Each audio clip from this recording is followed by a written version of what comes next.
کس طرح یقین کریں کہ ہمیں دوبارہ اٹھنا ہے؟ اسی لیے جو ہے قیامت کے جی اٹھنے کو بھی نشوری کہا گیا ہے کہ دوبارہ سو کر اٹھنا۔ تو جس طرح ہم روز سو کر اٹھتے ہیں اسی طرح ہی ہم اس دن اٹھیں گے۔ سوئے ہوئے پتہ ہوتا ہے کوئی؟ یہ موت صغریٰ ہے، اور موت کبریٰ کیا ہے؟ جو مر جانا پھر دوبارہ اس دن اٹھایا جانا۔ موت صغریٰ ہے روز ہم رات کو سوتے ہیں، صبح اٹھ جاتے ہیں۔ کسی کو اگر یقین نہیں آتا کہ موت کے بعد دوبارہ اٹھنا ہے تو صبح جب وہ اٹھتا ہے وہ کیا ہوتا ہے؟ وہ موت کے بعد ہی اٹھنا ہوتا ہے۔ جس طرح ہم ایسے اٹھتے ہیں ویسے جب ہم تب بھی اٹھیں گے۔ اور رب بنایا اس نے دن کو نشورا، دوبارہ جی اٹھنے کے لیے، دوبارہ اٹھنے کے لیے۔ وَهُوَ الَّذِي، اور وہی ہے وہ ذات، ارسلہ، ارسال کی، بھیجی جس نے، الریاح، ریاح کس کی جمع ہے؟ ریح کی جمع ہے۔ ریح کہتے ہیں ہوا کو، ریاح اس کی جو ہے وہ جمع ہے۔ اب ان دونوں میں دیکھیے ہواؤں میں بھی فرق ہے۔ ایک ہوا قرآن پاک میں جہاں پہ بھی ریاح کا لفظ استعمال ہوا ہے یہ سارے کا سارا خوشخبریوں والی ہواؤں کے لیے استعمال ہوا ہے۔ جہاں بھی ریح کا لفظ استعمال ہوا ہے یہ ہمیشہ جو ہے وہ عذاب والی ہوا کے طور پہ جو ہے وہ استعمال ہوا ہے۔ اب اس کی بھی خبر ہے، ایک جو ہوا جو ہے وہ شمال سے جنوب کو چلتی ہے اس کو شمال ہوا کہتے ہیں، جو جنوب سے شمال کی طرف چلتی ہے اس کو بھی ویسے ہی کہتے ہیں، اور وہ ہوا جو صبح کے وقت چلتی ہے اس کو صبا کہتے ہیں، اور جو مغرب کے بعد چلتی ہے، مغرب سے صبح کے وقت مشرق سے مغرب کی طرف چلتی ہے اس کو صبا کہتے ہیں، اور جو مغرب سے مشرق کی طرف چلتی ہے اس کو ریح کہتے ہیں۔ اور وہ ریح جو ہے وہ منحوس سمجھی جاتی ہے کیونکہ یہ وہ ہوا ہوتی ہے جو بادلوں کو اڑا کے لے جاتی ہے، جبکہ مشرق سے مغرب لانے والی جو صبا ہوتی ہے یہ بادلوں کو لانے والی ہوتی ہے۔ تو لوگ جتنے بھی عذاب آئے وہ سارے کے سارے عذاب میں اللہ تبارک و تعالیٰ نے ریح کا لفظ استعمال ہوا ہے۔ ریح یعنی کہ جو تمہارے لیے تباہی لاتی رہی ہے، جتنی بھی آئی ہیں تباہیوں والی ہوائیں، عذاب آئے ہیں، وہ سارے کے سارے اس مغرب سے مشرق کی طرف چلے تھے۔ بشرن، اب یہاں پہ ریاح کا معنی جو ہے وہ جہاں بھی اللہ نے ریاح کا لفظ استعمال کیا یہ رحمت والی بارش ہے۔ یہ رحمت والی بارش کون سی ہوتی ہے؟ رحمت والی بارش جو ہے جو خوشخبریاں لاتی ہے۔ کیا خوشخبریاں لاتی ہے؟ ہم ہوا میں ٹھنڈی ٹھنڈی میٹھی میٹھی اس کو جب محسوس کر کہتے ہیں لو جی بارش آنے والی ہے۔ جیسے ہی وہ ہوا آتی ہے ہمارے جسم سے ٹکراتی ہے ایک فرحت بخش خوشگوار سا احساس ہوتا ہے، اور جی جو ہے وہ جی اٹھتا ہے من بندے کا کہ اب ٹھنڈی ہوا آئے گی، اب بارش آئے گی، اس سے جو ہے وہ کیا کیا کچھ ہوگا، وہی بیان۔ بشرا بشارت دینے والی، خوشخبری سنانے والی، بین یدا درمیان آگے اس کے، رحمت ہی اس کی رحمت کے ساتھ۔ اور وہی ہے جس نے جو ہے وہ ہواؤں کو خوشخبریاں سناتے بنا کر تمہارے لیے رحمت بنا کر تمہارے لیے بھیجا۔ وَأَنزَلْنَا، اور اتارا ہم نے، مِنَ السَّمَاءِ آسمان سے، ماں کہتے ہیں پانی کو، طہورا لفظ کس سے ہے؟ طہر سے۔ طہر کا مطلب کیا ہوتا ہے؟ پاک ہونا، اور پاکیزہ پانی اس نے آسمان سے ارسال فرمایا۔ لِنُحْيِيَ، تاکہ، لام تعلیل کے لیے استعمال ہوا، نہ علامات مضارع، اور حیا زندہ کرنا، لِنُحْيِيَ تاکہ ہم زندہ کریں، بہی ساتھ اس کے، بلدتن، بلد کس کو کہتے ہیں؟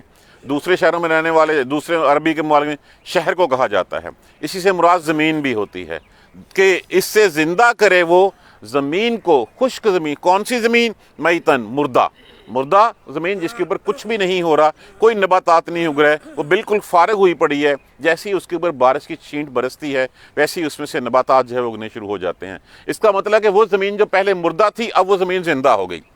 لِنُحْيِيَ، اس لیے وَأَنزَلْنَا مِنَ السَّمَاءِ مَاءً طَهُورًا، اور اس سے جو ہے وہ ہم نے نازل کیا آسمان سے پانی، لِنُحْيِيَ بِهِ بَلْدَةً، اور تاکہ ہم اسے زندہ کریں میتا، مردہ زمین کو، وَنُسْقِيَهُ لفظ کس سے ہے؟ سقا کا مطلب کیا ہوتا ہے؟ پلانا، تاکہ ہم پلائیں اس کو، نون علامات مضارع، یا ہو ضمیر لگی ہوئی ہے، نُسْقِيَهُ ہم پلائیں اسے، مما ان میں سے جن کو، خلقنا پیدا کیا ہم نے، انعام کیا ہوتا ہے؟ چوپائے، مویشی، اور جو ہم نے مویشی پیدا کیے ہیں تاکہ ان کو ہم پلائیں اس کو۔ وَأَنَاسِيَ، اناسیہ لفظ کس سے ہے؟ انس سے. انس کا معنی کیا ہوتا ہے؟ انسان. بیسیکلی یہ لفظ جو ہے نا، جب انسان کہا گیا تو انسین تھا یہ لفظ. یہ نون ہٹا کے اس کے ساتھ ایک اور یہ لگائی گئی، اور پھر یہ اور یہ کو اکٹھا کر دیا گیا تو لفظ بن گیا انسیہ، انسان. اور انسانوں کثیرہ، بہت سو، اور بہت سے انسانوں کو جو ہے وہ ہم پلائیں اس کو. وَلَقَدْ، اور بلا شبہ، تحقیق، لام بھی لازم کے لیے، قد بھی لازم کے لیے. صرفنا کو تصریف، ان سے بار بار پھیرنا کسی چیز کا، اور پھیرا ہم نے اس کو بینہم، درمیان ان کے. کس لیے؟ لیذکروا، تاکہ وہ یاد رکھیں، تاکہ نصیحت پکڑیں، تاکہ ذکر کریں، تاکہ وہ نصیحت پکڑیں اس سے. فابا، ابا کیا معنی ہوتا ہے؟ انکار کرنا. ہم نے شروع میں پڑھا تھا ابا واستکبرا، انکار کیا اور تکبر میں چلا گیا. فابا، پس انکاری ہیں، اکثر الناس سے، اکثریت لوگوں کی اس سے. الا، ابا اکثر الناس الا کفورا، مگر ناشکری کے ساتھ. اکثریت نے اس سے ناشکری کی ہے اور مانے نہیں ہے، وہ انکاری ہیں اس کے ساتھ. دوبارہ ایک دفعہ ترجمہ میں کر دوں جلدی سے، پھر اس کی مفہوم بھی تھوڑا سا لینتھی ہے. الم تری الی ربک کیف مد الظل، کیا تو نے نہیں دیکھا؟ اچھا، مزے کی بات ہے کہ یہ جو سایہ ہے، یہ سایہ جب مشرق سے سورج نکلتا ہے تو دوپہر تک کا جو سایہ ہوتا ہے اس کو ظلہ کہتے ہیں، اور جو سایہ ظہر کے بعد والا سایہ ہوتا ہے اس کو دبور کہتے ہیں. دبور، پیچھے والا سایہ. کیا تو نے نہیں دیکھا کیسے کھینچا تیرے رب نے سائے کو؟ وَلَوْ شَاءَ لَجَعَلَهُ سَاكِنًا، اور اگر چاہتا تو وہ اس کو ساکن کر دیتا، اس کو جو ہے وہ روک دیتا. ثُمَّ جَعَلْنَا الشَّمْسَ، اور پھر بنایا اس نے سورج کو، علیہ دلیلا، اس کے اوپر دلیل، اس کے اوپر نشانی بنا دیا. ثُمَّ قَبَضْنَاهُ عَلَيْنَا، پھر ہم نے اس کو قبض کر لیا اپنی طرف، سمیٹ لیا، سکیڑ لیا. ہر چیز جو غروب ہوتی ہے، ہر چیز جو ختم ہوتی ہے، وہ کس کی طرف جاتی ہے؟ وہ اپنے رب کی طرف جاتی ہے، اپنے خالق کی طرف جاتی ہے. تو اسی طرح جب سمیٹتا ہے اللہ سائے کو، وہ سایہ بھی اللہ ہی کی طرف جاتا ہے، ہم بھی اللہ ہی کی طرف جو ہے وہ جائیں گے. قبضاً یسیرا، اور سمیٹا اس کو بتدریج، آہستہ آہستہ کر کے، آہستہ آہستہ کر کے. وَهُوَ الَّذِي جَعَلَ لَكُمُ اللَّيْلَ لِبَاسًا، اور وہی ہے جس نے رات کو تمہارے لیے جو ہے وہ سکون بنایا، تمہارے لیے لباس بنا دیا کہ تم چھپ جاتے ہو اس میں. وَالنَّوْمَ سُبَاتًا، اور نیند کو راحت بخش تمہارے لیے بنایا. وَجَعَلَ النَّهَارَ نَشُورًا، اور دن کو بنایا دوبارہ جی اٹھنے کے لیے، دوبارہ اٹھ کھڑے ہونے کے لیے.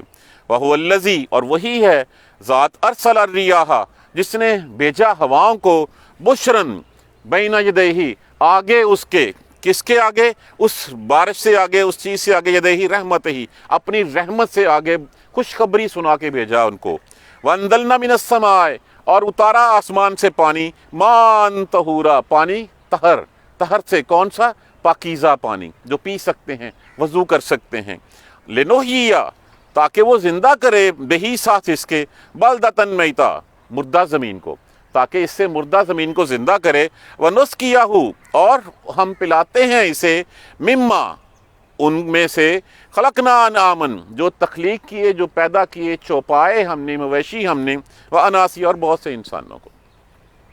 وَلَقَدْ صَرَفْنَاهُ بَيْنَهُمْ، اور بلا شبہ تحقیق پھیر دیتے ہیں ہم، بار بار پھیرتے ہیں. تصریف، ان سے بار بار کسی چیز کا پھیرنا، بار بار ایک چیز ایگزامپل سامنے سے جو ہے وہ دکھائی جانا.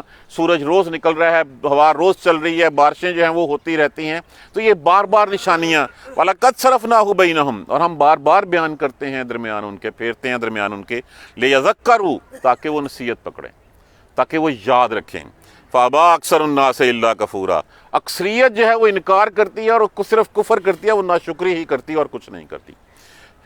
پہلی بات، الم تری الی ربک کیف مد الظل، اس نے سائے کو کیسے کھینچ دیا. کون سا سایہ؟ یہ جو ذلہ ہے، ضاد لام لام سے، یہ وہ سایہ ہے جو اس وقت کا سایہ ہوتا ہے، جو رات کا سایہ ہوتا ہے، جو تاریکی کا سایہ ہوتا ہے. واللیل اذا یغشی، وہ رات جب وہ چھا جاتی ہے، تو یہ وہ سایہ ہوتا ہے جو چھانے والا ہوتا ہے. اس سائے کو کس طرح اس نے رات کے لیے کھینچا تمہارے لیے. دیکھیے، سایہ اور روشنی، کسی بھی چیز کی اگر اصلیت جاننی ہو تو اس کی ضد کو دیکھا جاتا ہے. اب سائے کی ضد کیا ہے؟ روشنی ہے. روشنی کون دیتا ہے ہمیں؟ سورج دیتا ہے. اگر یہ سایہ نہ ہوتا تو روشنی ہی روشنی رہتی، اگر یہ روشنی نہ ہوتی تو رات کی تاریکی رہتی. اللہ نے رات کی تاریکی کو کس طرح کھینچا؟ آگے فرمایا وَلَوْ شَاءَ جَعَلَهُ سَاكِنًا، اگر وہ چاہتا تو اس کو ساکن کر دیتا، اگر رہتی رات تو پھر کیا کرتے؟ کبھی سوچا ہم نے کہ یہ رات کی تاریکی جو ہے، یہ جو سایہ ہے اللہ نے دیا ہوا، یہ سایہ اگر یہ ایسے ہی رہتا تو پھر کیا کرتے ہم؟ ہر چیز ایک دوسرے کے لیے لازم و ملزوم کر دی گئی کہ وَلَوْ شَاءَ لَجَعَلَهُ سَاكِنًا، اگر اس کو ساکن کر دیتا تو پھر تو رات ہی رہتی، پھر دن ہوتا ہی نہ، پھر تو جو ہے وہ بس رات کی تاریکی رہتی۔ اور پھر ثم جلنا، اور پھر اس کو ہم نے شمس علیہ دلیلا، سورج کو اس کے اوپر بنایا کہ سورج آتا ہے، پھر سائے جو صبح کا سایہ ہوتا ہے اس کو دلہ کہا جاتا ہے جو اس وقت کا ہے، اور یہ سایہ اپنے زمین کس کے گرد گھومتی ہے؟ اپنے محور کے گرد۔ اس کا محور کیا ہے؟ وہ سورج محور ہے۔ اگر اس کے محور کے گرد نہ گھومتی ہوتی تو پھر کیا ہوتا؟ 6 مہینے اگر کوئی اور چیز اس کے گرد گھوم رہی ہوتی، شاید سورج گھوم رہا ہوتا، تو پھر 6 مہینے رات رہتی، 6 مہینے جو ہے وہ دن رہتا۔ اس وقت پھر کیا کرتے؟ کیا زندگی ممکن ہوتی؟ وہ نہیں ممکن ہوتی۔ سورج کو ہم نے اس کے اوپر دلیل بنا دیا کہ سورج آتا ہے اور اس سائے کو ختم کر دیتا ہے، وہ جو تاریکی چھائی ہوئی ہوتی ہے وہ تاریکی ختم ہو جاتی ہے، اور پھر ہم اس کو ثم قبضناہ علینا کا۔ دیکھیے اللہ تبارک و تعالیٰ کی قدرت کی کتنی بڑی نشانی کہ اللہ پھر اس کو آہستہ آہستہ آہستہ آہستہ اپنی طرف سمیٹتے ہیں۔ اگر یکدم جو ہے وہ رات ہو جائے، یکدم جو ہے وہ دیکھیے اس وقت ٹمپریچر کیا ہے، یہ صبح جب ہم اٹھتے ہیں تو اس وقت ٹمپریچر 5 6 7 ہوتا ہے، آہستہ آہستہ اگر فوراً اگلے سیکنڈ میں جو ہے وہ 25 ٹمپریچر ہو جائے، کیا باڈی سہار سکتی ہے اس کو؟ یا اگر ٹمپریچر جو ہے وہ اس وقت جو ہے وہ 40 ہے اور 40 کے بعد یکدم اس کو جو ہے وہ اللہ 2 4 کے اوپر لے آئے، کیا باڈی سہل جائے گی؟ کیا باقی دنیا کی تمام چیزیں اس کا برداشت کر سکتی ہیں؟ تو یہ بھی اللہ کی ایک رحمت ہے کہ یہ سائے بتدریج گھٹتے ہیں بتدریج جو ہے وہ بڑھتے ہیں۔ اللہ تبارک و تعالیٰ نے اس طرح کے اب جیسے صبح اٹھے ہیں آہستہ آہستہ وارم اپ ہو رہی ہے باڈی۔ دیکھیں اللہ کی فَبِأَيِّ آلَاءِ رَبِّكُمَا تُكَذِّبَانِ، کون سی نعمت کو جھٹلاؤ گے؟ ہم تو اس کی نشانیاں دیکھتے ہی نہیں ہیں کہ کس طرح بتدریج ہے وہ آہستہ آہستہ ٹمپریچر بڑھنا شروع ہوتا ہے، باڈی اس کے ساتھ امیون ہونی شروع ہو جاتی ہے، ایک پیک تک لے جاتا ہے، اس کے بعد پھر آہستہ آہستہ آہستہ آہستہ اس کو کم کرنا شروع کرتا ہے، اور پھر جو ہے وہ 0 پہ لے کے 2 4 پہ لے آتا ہے، اسی طرح باڈی جو ہے اس کو نیچے آئیں۔ یہی بات باقی تمام چیزوں کے لیے بھی ہے۔ کوئی بھی چیز نہ تو سائے کے بغیر رہ سکتی ہے اور نہ وہ روشنی کے بغیر رہ سکتی ہے۔ مسلسل سایہ ہو تو تب بھی، یہ اگر دھوپ نہ پڑے ان پودوں کو تو یہ کیا یہ پودے ہو جائیں گے؟ سوال ہی پیدا نہیں ہوتا۔ انسان کو اگر دھوپ نہ پڑے تو پھر اس میں کتنے کیلشیمز ہیں جو کم ہو جائیں گے، اس کے بغیر گزارا نہیں ہو سکتا۔ اور اگر جو ہے وہ صرف دن رہے، روشنی ہی رہے، تو ہر چیز سورج کی حرارت سے ویسے جل کے جو ہے وہ ختم ہو جائے۔ تو یہ اللہ کی رحمت ہے کہ وہ دونوں میں توازن برقرار رکھے ہوئے ہے۔ جو حیوانوں کی مانند لوگوں، جو کہا گیا تھا پچھلی آیت کریمہ میں کہ لوگ ان چوپایوں سے بھی زیادہ جو ہے وہ ہیں، چوپایوں سے بھی زیادہ گمراہ ہیں، تو کیا یہ نشانیاں غور نہیں کرتے اور پھر ہر چیز آہستہ آہستہ آہستہ آہستہ قبض کرتے ہیں؟ یہ نہیں ہے یکدم، اس سے ایک اشارہ اور بھی ہے۔ وہ اشارہ یہ ہے کہ ایک ہدایت کا آفتاب تمہارے درمیان طلوع ہو چکا ہے، محمد صلی اللہ علیہ وآلہ وسلم کی شکل میں، اور یہ آفتاب جیسے جیسے چڑھے گا ویسے ویسے جو سایہ ہے اس کو اللہ، جو باطل ہے، جو ناحق ہے، جو کفر ہے، اس کو اللہ اپنی طرف جو ہے وہ آہستہ آہستہ آہستہ آہستہ کھینچ لے گا۔ وَهُوَ الَّذِي جَعَلَ لَكُمُ اللَّيْلَ لِبَاسًا، اس نے تمہارے لیے رات کو جو ہے وہ لباس بنا دیا، وَالنَّوْمَ سُبَاتًا، اور نیند کو تمہارے لیے۔ اگر یہ نیند ہی نہ ہوتی تو کیسے سروائیول ہوتا؟ اگر یہ رات ہی نہ ہوتی تو کیسے باڈی جو ہے وہ ریسٹ کر سکتی؟ وَجَعَلَ النَّهَارَ نُشُورًا، اور دن کو تمہارے جی اٹھنے کے لیے۔ کتنی بڑی مثال ہے جو لوگ جو ہے وہ دوبارہ جی اٹھنے کے منکر ہیں کہ تم کیسے کہتے ہیں کہ پتہ نہیں کب ہوگا، کیسے ہوگا۔ روز ہم مرتے ہیں، روز جیتے ہیں، روز قیامت صغریٰ، موت صغریٰ جو ہے وہ ہمارے طرف آتی ہے، ہمیں اپنی باہوں میں لے لیتی ہے، ہم سو جاتے ہیں، اور روز صبح جیسے آج اٹھتے ہیں ویسے ہی ہم اس دن اٹھیں گے۔ اگر کیا اللہ کی قدرت کے بغیر، اللہ کی طاقت کے بغیر دوبارہ صبح ہم اٹھ سکتے ہیں؟ نہیں اٹھ سکتے۔ یہ اس کی طاقت ہے، یہ اس کائنات کی ہے کہ کچھ روحوں کو واپس بھیج دیتا ہے، کچھ کو اپنے پاس روک لیتا ہے۔ کتنے ہم نے دیکھے کہ سویا اور پھر اس کے بعد اٹھا ہی نہیں۔ تو یہ اللہ تبارک و تعالیٰ کی ہے کہ اللہ تبارک و تعالیٰ جو ہے وہ اپنی طرف لپیٹ لیتا ہے۔ نشورا، دوبارہ جی اٹھنا۔ تو ایک بات بٹھا لیجئے ذہن میں، جیسے ہم روز اٹھتے ہیں ویسے ہی ہم روز قیامت بھی اٹھیں گے۔ اس کے بعد وَهُوَ الَّذِي أَرْسَلَ الرِّيَاحَ، جیسے میں نے عرض کیا کہ اللہ تبارک و تعالیٰ ریح کا معنی اور ریح کی جمع ہے۔ ریح ہمیشہ جو ہے قرآن پاک میں عذاب کی ہوا کے لیے، اور یہاں پہ بھی جو مغرب سے ہوا چلتی ہے جو بادلوں کو اڑا لے جاتی ہے، جس کو نارملی طور پہ لوگ جو ہے منحوس جو ہے وہ خیال کرتے ہیں، اس کو ریح کے نام سے پکارا جاتا ہے، اور جو خوشخبریاں دینے والی ہوائیں ہوتی ہیں اس کو ریاح کے نام سے جو ہے وہ پکارا جاتا ہے۔ جو شمال سے جنوب کی طرف چلتی ہے اس کو شمال ہوا کہا جاتا ہے، جنوب سے شمال کی طرف چلتی ہے وہ جنوب کہلاتی ہے، اور جو بارش لانے والی مشرق سے مغرب کی طرف ہوتی ہے اس کو ہم باد صبا کہتے ہیں۔ کیوں ہم نے باد صبا کی اتنی قسمیں، اتنی جو ہے وہ ہم نے غزلیں، اتنی جو ہے وہ شاعری ہم نے، کہ وہ خوشخبری لانے والی ہوتی ہے، تو وہ بیچتا ہے اپنی رحمت کے بنا کے۔ اب دیکھیے ایک بات سوچئے، پانی آسمان پہ کہاں سے آتا ہے؟ بخارات کہاں سے اٹھتے ہیں؟ سمندر سے۔ سمندر سے بخارات اٹھ کے سیدھے جاتے ہیں، ان کو پھیلاتے کون ہیں؟ یہ ہوائیں پھیلاتی ہیں۔ ایک دفعہ رسول اللہ صلی اللہ علیہ وسلم نے حضرت جبرائیل علیہ السلام سے پوچھا، میں ذرا بادل کے بارے میں بات کرنا چاہتا ہوں۔ انہوں نے کہا جی یہ بادل کا فرشتہ ہے، اس سے پوچھ لیجیے۔ بادل کے فرشتے سے پوچھا، اس نے کہا جی ہمیں تو جو اللہ تبارک و تعالیٰ کہتا ہے جتنی بوندیں جہاں گرانی ہیں ہم اس طرف ہواؤں کو چلاتے ہیں اور وہاں پہ گرا دیتے ہیں۔ یہ دیکھیے جو سمندر کا پانی ہوتا ہے وہ کڑوا ہوتا ہے، وہ کھارا ہوتا ہے، جسم پہ لگ جائے چبھن ہونے لگتی ہے جب تک اس کو دھو نہ لیا جائے۔ نہ وہ نباتات کے لیے، نہ وہ حیوانوں کے لیے، نہ انسانوں کے لیے، نہ زمین کے لیے، کسی چیز کے لیے استعمال نہیں ہوتا۔ بخارات کی شکل میں اٹھتا ہے، ہوا اس کو فلٹرائزیشن کرتی ہے، اس کو فلٹر کرتی ہے، فلٹر کر کے اس میں سے ایک تو پانی فلٹرائزیشن ہو جاتا ہے، اس کے بعد جب ہوا اوپر سے بارش برساتی ہے تو آپ کی جتنی یہ فضا ہے، یہ ایئر پولوشن ساری ختم ہوتی ہے۔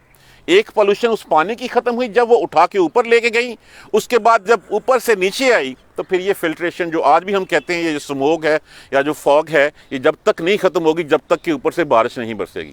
یہ اللہ سبحانہ تعالیٰ کی قدرتیں ہیں کہ وہ نیچے آتی ہے پھر فلٹرائزیشن ہوتی ہے، تو پھر اس کو ہوا لے کے جاتی ہے۔ کس طرف لے کے جاتی ہے؟ جس طرف اللہ تبارک و تعالیٰ حکم دیتے ہیں، اور پھر جہاں پہ جتنی بوندیں گرانی ہیں وہ اتنی بوندیں گراتی ہے۔ دیکھیے ٹنوں کروڑوں ٹن پانی جو ہے وہ بادلوں کی شکل میں ہمیں نظر آتا ہے، اور وہ پھر وہ ٹھوس بھی نہیں ہوتا، آپ جہاز اس میں سے سیدھا گزرتا ہوا چلا جاتا ہے، چیرتا ہوا چلا جاتا ہے، ایک ہوتا ہوا حقیقتاً پانی ہے، وہ سارے کا سارا زمین پہ گر جائے تو ہم بچ جائیں کہیں پہ۔ اور پھر اللہ نے جس طرح ہم نے گھروں کے اوپر واٹر ٹینک بنا رکھے ہیں، اللہ نے گلیشیئرز کی شکل میں پہاڑوں کے اوپر بنا رکھے ہیں، وہ پانی جو ہے وہ وہاں برف باری کی شکل میں جمع ہوتا ہے، کس لیے؟ کہ وہ پانی آہستہ آہستہ تمہارے استعمال میں آئے۔ اور پھر جو پانی آتا ہے سارا، پھر وہ کیا کرتا ہے؟ جب زمین پہ آتا ہے تو زمین کی ساری بیماریاں ساتھ بہاتا ہوا سمندر میں لے جاتا ہے۔ ہر جگہ پہ فلٹریشن جو ہے وہ چلتی چلی جا رہی ہے۔ جب سمندر میں جاتا ہے وہاں سے پھر اٹھ جاتا ہے، اور پانی کنزیوم نہیں ہوتا۔ ہم جو پانی پیتے ہیں، یہ پانی پیتے ہیں تو پانی کیا کرتا ہے؟ پانی ہمارے خون کے گردش کو تیز کرتا ہے، ہماری گردش کو جو ہے وہ رواں رکھنے کے لیے یہی پانی ہے جو کام آتا ہے۔ اور یہی سائیکل جب اندر چلتا ہے تو جتنے فضلے، جتنے مادے ہوتے ہیں پیشاب کی شکل میں، پخانے کی شکل میں، وہ سارے کے سارے جو ہیں وہ بہہ جاتے ہیں۔ تو ڈاکٹر کیا کہتے ہیں؟ گردوں کی صفائی کے لیے زیادہ پانی پیو تاکہ تمہاری فلٹریشن جو ہے وہ ہوتی رہے اندر سے۔ تو اگر پانی پیتے ہیں تو ہمارے اندر وہ فلٹریشن جو ہے وہ کر رہا ہے۔ تو یہ ہے اللہ تبارک و تعالیٰ کی ہستی، جس نے ہواؤں کو بارش بنا کے بھیجا، ایک پورا سائیکل جو ہے وہ پانی کا اس نے جو ہے وہ چلایا ہوا ہے۔ وہ خوشخبریاں دے کے آگے ہواؤں کو بھیجتا ہے تاکہ لوگوں کو بتا دے۔ آسمان سے اتارتا ہے وہی پانی کڑوا ہوتا ہے، آسمان سے اترتا ہے وہ پاک بھی ہوتا ہے، وہ پینے کے قابل بھی ہوتا ہے، اس کی فلٹرائزیشن ہو چکی ہوتی ہے۔ کوئی اور ہستی ہے جو یہ کر سکتی ہے؟ نہیں کر سکتی۔ کس لیے یہ پانی آتا؟ لِنُحْيِيَ بِهِ بَلْدَةً مَيْتًا، تاکہ خشک زمین کو، مردہ زمین کو زندہ کر دے۔ جہاں پہ پانی کی چھین پڑے گی وہیں پہ نباتات اگریں گے، وہیں پہ جو ہے وہ انسانوں کو جو ہے وہ پانی میسر آئے گا، وہیں پہ حیوانات کو میسر آئے گا۔ وَنُسْقِيَهُ مِمَّا خَلَقْنَا أَنْعَامًا، اور تاکہ پلائیں ہم ان میں سے جن کو ہم نے پیدا کیا ہے مویشیوں کو، وَأَنَاسِيَّ كَثِيرًا، اور بہت سے انسانوں کو۔ وَلَقَدْ صَرَفْنَاهُ بَيْنَا، ہم یہ بار بار پھیرتے ہیں، بار بار بیان کرتے ہیں، تصریف ان سے بار بار بیان کرتے ہیں، بار بار تمہارے ساتھ۔ روز ہم صبح اٹھتے ہیں، یہ سایہ بڑھ رہا ہے، یہ سایہ جو ہے وہ زمین چونکہ یہاں ایک حد تک بڑھتا ہے، جیسے جو ہے وہ ڈلنا شروع ہوتا ہے، وہ مرکز سے دور ہوتا ہے، سائے لمبے ہونے شروع ہو جاتے ہیں۔ اور یہ سائے سارے ہی سائے، اب اس میں سے کوئی بھی سایہ لے لیں، پہاڑ کا، درخت کا، اگر سائے نہ ہوں تب بھی زندگی نہیں ہے، اور اگر سائے صرف سائے ہوں تب بھی، یہ سب کچھ ہم بار بار تمہارے سامنے بیان کرتے ہیں۔ کس لیے بیان کرتے ہیں؟ لَيَذَكَّرُوا، تاکہ تم سبق سیکھو، تب اس سے نصیحت پکڑو۔ اکثریت ناشکری کے علاوہ اور کچھ نہیں کرتے۔ اب یہ دیکھیں کتنی نشانیاں اللہ نے جو ہے وہ ہمارے سامنے رکھ دی ہیں، ہم نے کبھی غور کیا ان کو؟ اگر ہم ان کے اوپر غور ہی نہیں کریں گے تو پھر اس کا مطلب ہم تو ویسے ہی زندگی گزار رہے ہیں جیسے ایک حیوان گزارتا ہے، بلکہ کہا گیا اس سے بھی بدتر حیوان تو پھر اپنے چرواہے کی گڈریے کی آواز کے اوپر جو ہے جیسے ہی وہ کیں کیں کرتا ہے اس کے پیچھے چل پڑتا ہے کہ اس کو کھانا ملنا ہوتا ہے۔ تو ہمیں تو اللہ نے پیدا کس کے لیے کیا؟ وما خلقت الجن والانس الا لیعبدون، نہیں پیدا کیا جن و انس کو سوائے اس کے کہ میری بندگی کریں۔ ہم کھاتے اس کا، پیتے ہیں اس کا، رہتے ہیں اس کی دنیا میں، نعمتیں ساری اس کی، پھر بھی دیکھیں کتنی رحمت للعالمین ہیں۔ ہم نہ شکرے ہیں ہم زمین پہ، اس کے علاوہ جو ہے وہ اور جو ہے وہ ہم نے جو ہے وہ خدا گھڑ رکھے ہیں۔ جس وقت بارش ہوئی تو رسول اللہ صلی اللہ علیہ وسلم نے ایک دفعہ فرمایا کہ اس بارش سے بہت سے لوگ تو ایمان والے ہوئے اور بہت سے لوگ جو ہیں وہ کافر ہو گئے۔ تو صحابہ نے پوچھا کون سے؟ انہوں نے کہا ایمان والے وہ جنہوں نے کہا یہ اللہ کی رحمت سے بارش ہوئی اور اللہ اس بارش کا جو ہے وہ تخلیق کر رہا ہے، اللہ نے بارش برسائی۔ اور کچھ وہ ہیں کفر کرنے والے اس وقت تھا کہ جنہوں نے بتوں کا نام لیا، جنہوں نے ستاروں کی وجہ سے کہا کہ فلاں بت کی وجہ سے ہوئی۔ آج ہم نے بتوں ستاروں کا چھوڑ کے ہم نے جو ہے وہ پیروں فقیروں کے نام جو ہے وہ رکھ دیے ہوئے ہیں۔ تو وہ جو ہیں وہ کفر کرنے والے ہیں، وہ جو ہیں وہ ایمان والے ہیں جو اللہ کو پکارتے ہیں اور اللہ کا شکر ادا کرتے ہیں۔ تو یہ ساری نشانیاں ہمیں بار بار ہماری زندگی میں ہم روز دیکھتے ہیں، ہم سبق نہیں سیکھتے تو ہم جانور ہیں، ہم جانور سے بھی بدتر ہیں۔ فیصلہ ہم نے خود کرنا ہے کہ اللہ تبارک و تعالیٰ نے ہمیں کتنی بڑی نعمتوں سے نواز رکھا ہے۔ جہاں ہوا جاتی ہے فلٹرائزیشن کرتی جاتی ہے، جہاں پانی زمین سے اوپر اٹھتا ہے پاک ہوتا ہے، اوپر سے نیچے آتا ہے، سب کچھ پولوشن ختم کرتا ہے، انسان کے اندر جاتا ہے، اندر کی ساری گندگی جو ہے وہ نکال کے باہر پھینک دیتا ہے۔ تو سب کچھ اللہ تبارک و تعالیٰ کی ہیں اور یہ ہم نے بار بار بیان کی ہیں تاکہ تم سبق سیکھ سکو۔ اللہ تبارک و تعالیٰ ہمیں قرآن کو سمجھنے اور اس پر عمل کرنے کی ہمت اور توفیق دے۔ جزاک اللہ خیر۔ سبحانک اللہم و بحمدک، اشہد ان لا الہ الا انت، استغفرک و اتوب الیک۔ اعوذ باللہ من الشیطان الرجیم، بسم اللہ الرحمن الرحیم۔ الحمدللہ رب العالمین، الحمدللہ رب العالمین، الحمدللہ رب العالمین۔ اللہم صلی علی محمد و علی آل محمد کما صلیت علی ابراہیم و علی آل ابراہیم انک حمید مجید۔ اللہم بارک علی محمد و علی آل محمد کما بارکت علی ابراہیم و علی آل ابراہیم انک حمید مجید۔ ربنا لا تؤاخذنا ان نسینا واخطانا ربنا ولا تحمل علینا اصرا کما حملتہ علی الذین من قبلنا ربنا ولا تحملنا ما لا طاقۃ لنا بہ واعف عنا واغفر لنا وارحمنا انت مولانا فانصرنا علی القوم الکافرین۔ ربنا لا تزغ قلوبنا بعد اذ ہدیتنا وہب لنا من لدنک رحمۃ انک انت الوہاب۔ رب اغفر وارحم وانت خیر الراحمین۔ یا رب ارحمہما کما ربیانی صغیرا، یا رب ارحمہما کما ربیانی صغیرا، یا رب ارحمہما کما ربیانی صغیرا۔ اللہم اغفر لنا وارحمنا، اللہم اغفر لنا وارحمنا، اللہم اغفر لنا وارحمنا۔ ربنا تقبل منا انک انت السمیع العلیم وتب علینا انک انت التواب الرحیم۔ الحمدللہ رب العالمین، آمین۔